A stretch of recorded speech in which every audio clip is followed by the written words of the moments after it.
So at St. Mary's, I was part of the girls varsity basketball team. I actually transferred in my sophomore year, so was very nervous, didn't know what to expect, and I was just welcomed with open arms.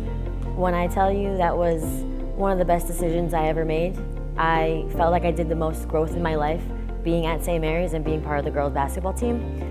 I made some of the most incredible friends that I'm still friends with today.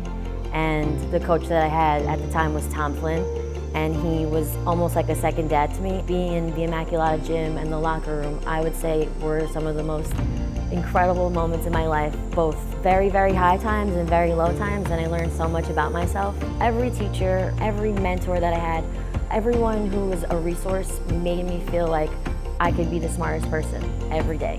And I never took that for granted because I knew without school there would be no basketball. But there are two teachers that always stay in my mind when I think about St. Mary's, and the first one being Mr. Welsh. He was just someone who I felt like I could talk to about anything and everything. He always made me feel like I could do whatever I wanted and be the most successful person ever. She was really a great point guard. She was very exciting to watch. Her games, the way she handled herself, the way she was a coach on the court, she controlled the game. It was fun watching Mei-Lyn play. The second teacher that I always think about too, who is now the principal, Mr. Buckley.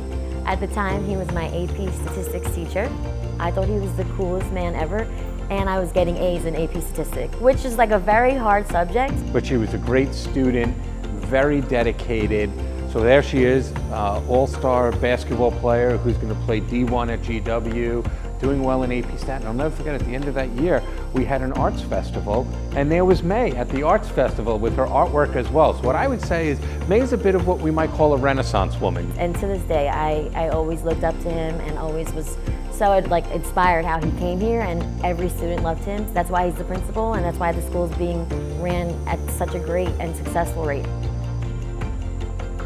May has a younger brother who's developmentally delayed. Can't speak, but he can understand a little bit of sign language, but he doesn't know anything but love. May really makes an effort to be a huge part of his life. Following the faith and loving one as your neighbor and as your family, and sometimes it's a good reminder to, no matter what anyone looks like or where they come from, to love them.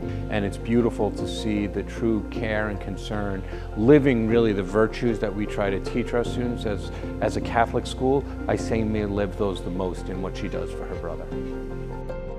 I'm in awe, I'm over the moon, I am so appreciative, and I won't take it for granted because it's such an honor. 75 years is a beautiful thing, and to be one of the faces to represent what the school stands for is absolutely incredible. In the next 75 years, people can still talk about the school being this successful.